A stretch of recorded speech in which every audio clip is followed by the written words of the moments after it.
Hello बच्चों, तो आज हम देखने वाले हैं छोटा सा टॉपिक क्लास 12 बायोलॉजी का सहोपकारिता। इसमें क्या होता है इसे हम देखेंगे और फिर इसके उदाहरणों को समझेंगे। 2 नंबर में कभी कभी पूछ दिया जाता है, एक छोटा सा टॉपिक है, इसे आप अच्छे तरीके से तैयार कर लें।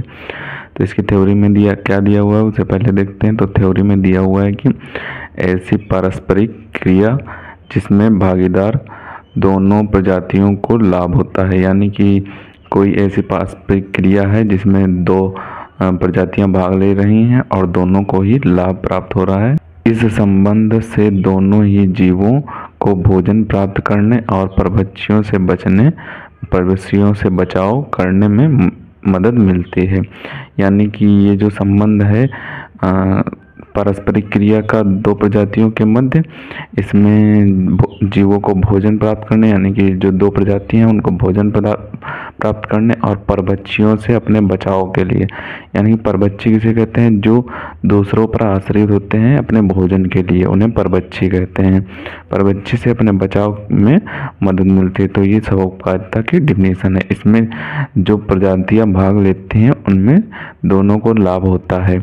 तो अब इसका उदाहरण देख लेते हैं। तो उदाहरण में दिया हुआ है कि एक कवक और शैवाल के बीच पारस्परिक क्रिया से लाइकेन बनता है, जो सहोपकारिता का बहुत अच्छा उदाहरण है। यानी कि एक कवक और शैवाल जब पारस्परिक क्रिया करते हैं तो उसमें लाइकेन बनता है, जिससे लाइकेन को भी भोजन प्राप्त हो जाता है और कवक और शैवाल को भी भोजन प्राप्त हो जाता है। और ये परभक्षियों से अपने बचाव भी कर लेते हैं। एक दूसरे के साथ रहते हुए परभक्षियों से बचाव भी कर लेते हैं। इनमें दोनों को ही लाभ प्राप्त होता है, किसी को हानि प्राप्त नहीं होती है।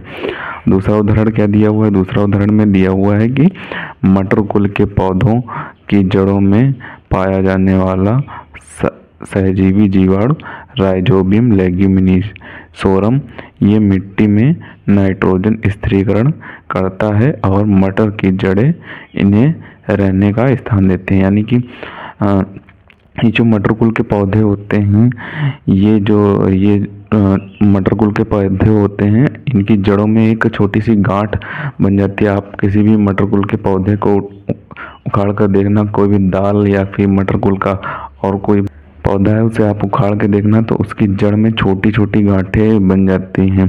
तो वही गांठें क्या कहलाती हैं? हमारी सहजीवी जीवाणु राइजोबियम लेग्यूमिनोसोरम कहलाती हैं।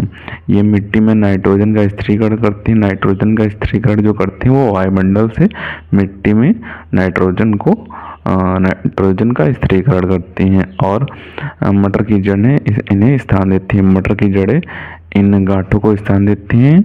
तो ये साथ में जीवन यापन करते हैं और इनमें किसी को हानि भी नहीं होती है और अपना परभक्षियों से बचाव भी कर लेते हैं। तो ये मटर कुल के पौधों में पाया जाने वाला लेग्यूमिनोसोरम राइजोबियम लेग्यूमिनोसोरम सहोपकारिता का एक बहुत अच्छा उदाहरण है। तो आप इसका एक बार स्क्रीनशॉट ले लें और इसके एग्जाम्पल्स का भी स्क्रीनशॉट ले लें। तो आपको इसे अच्छी तरीके से तैयार कर लेना है। मोस्ट इम्पॉर्टेंट डिफिनीशन है, पूछ दी जाती है 2 नंबर में या 2 नंबर में पूछ दी जाती है ये डिफिनीशन। तो अब कभी कभी ऑप्शनल में आपका ये भी पूछ दिया जाता है कि सहोपकारिता में दोनों को लाभ होता है या एक को हानि एक को लाभ होता है या दोनों को हानि होती है। तो आपको यहाँ पे डबल प्लस दिखा हुआ है, तो यानी कि दोनों को लाभ ही होता है। तो आपको ऑप्शनल में जब दोनों को लाभ वाले ऑप्शन पे टिक कर देना है। तो मिलते हैं किसी नए वीडियो में नए टॉपिक के साथ, तब तक के लिए धन्यवाद।